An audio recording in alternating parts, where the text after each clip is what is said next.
मैं दीपक कुमार आपका YouTube channel पर स्वागत करता हूं। आज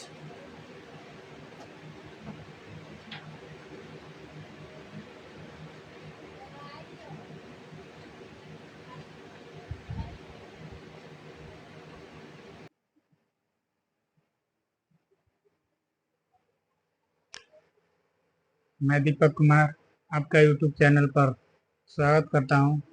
मेरे चैनल का नाम ज्ञान प्रभा अकेडमी है। आप मेरे वीडियो को देखें और समझ में आए तो लाइक करें, कमेंट करें कि और किस तरह के आप वीडियो देखना चाहते हैं, पसंद करते हैं। कि आज हम लोग 10 क्लास के समांतर श्रेणी के बारे में पढ़ते हैं। ठीक है, इंट्रोडक्शन कह रहा है कि अपने परिवेश में आप अनेक वस्तु देखे होंगे जो एक निश्चित प्रतिरूप का अनुसरण करती है।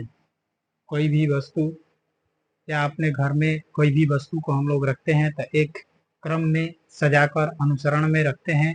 उसी चीज़ के बारे में हम लोग आज पढ़ेंगे, कैसे हम लोग इस चैप्टर में कैसे संख्याओं को एक दूसरे के क्रम में कैसे सजाते हैं। एक क्रम में सजाने की मतलब संख्याओं को एक क्रम में सजाने की प्रक्रिया को सीक्वेंस बोला जाता है, अनुक्रम बोला जाता है।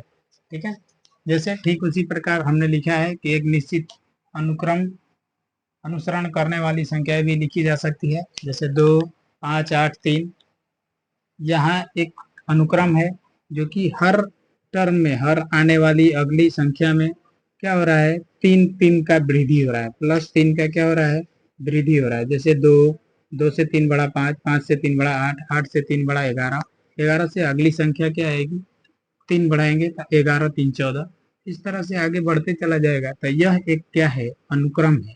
एक संख्याओं को एक क्रम में सजाने की तरीका को ही हम लोग क्या बोलते हैं, अनुक्रम बोलते हैं या समांतर श्रेणी बोल सकते हैं। ठीक है, जैसे यहाँ 2, 4, 6, 8, 10 हर में 2 2 करें। यहाँ पहली संख्या में एक संख्या 2 जोड़ने पर अगली संख्या प्राप्त होती है, यानी 2 हर अगली संख्या में हर बार 2 जोड़ेंगे तो पिछली हमको नई एक संख्या प्राप्त होती है। जैसे ये संख्या 2 है, 2 में हमने 2 जोड़ा तो 4 प्राप्त हुआ।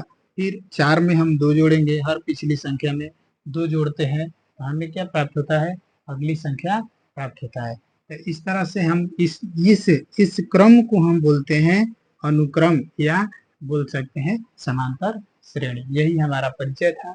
हम इसी में एक जो कभी भी एक निश्चित क्रम में जो संख्याएं बढ़ती है उसी को हम लोग क्या बोलते हैं, अनुक्रम बोलते हैं या समांतर श्रेणी बोलते हैं। ठीक है, आगे बात हम पढ़ते हैं। इसके आगे थोड़ा सा बढ़ेंगे तो लिखा है, हम संख्याओं के प्रतिरूप का अध्ययन करेंगे जिसे अनुक्रम कहते हैं। जो संख्याओं को पढ़ेंगे, बता ही चुके हैं। अनुक्रम के पद, ठीक है, अनुक्रम के टर्म कौन कौन से होते हैं, पद कौन कौन से होते हैं, क्या लिखा है, टर्म्स ऑफ अ सीक्वेंस। मतलब कि जो हमारा अनुक्रम बनेगा, सीक्वेंस बनेगा, उसका टर्म क्या है इसके बारे में जानते हैं। कह रहे किसी अनुक्रम के सदस्य उनके पद कहलाते हैं। कोई भी अनुक्रम है उसके सदस्य, बात समझना है। ये जो अनुक्रम है ये हमने बोला कि ये सीक्वेंस है। ठीक है, तो इस सीक्वेंस के पद, ये एक पद हुआ, एक पद ये है, इसके सदस्य, सॉरी ये सदस्य, ये 2, 4, 6, 8, 10 ये सीक्वेंस के, ये अनुक्रम के सदस्य हैं। और इन सदस्यों के एक एक जो है उनको क्या बोलते हैं, पद बोलते हैं। जैसे 2, 8, 4 ये क्या है, एक तरह से पद है। ठीक है, टर्म है, बात समझ में, ये क्या है, टर्म है।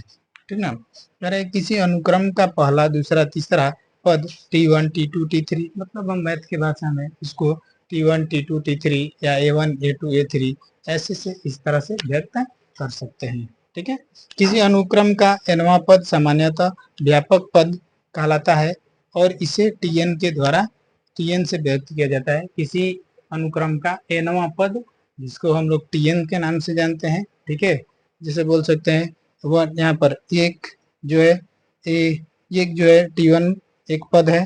ठीक है, 4 जो है T2 के बराबर पद है, 7 हो जाएगा T3। इस तरह से हमारा क्या बढ़ते चला जाएगा, एक एक ऐसे टर्म बढ़ता चला जाएगा। इसी को हम टर्म कहिए, पद कहिए, अनुक्रम का सदस्य कहिए, सीक्वेंस का।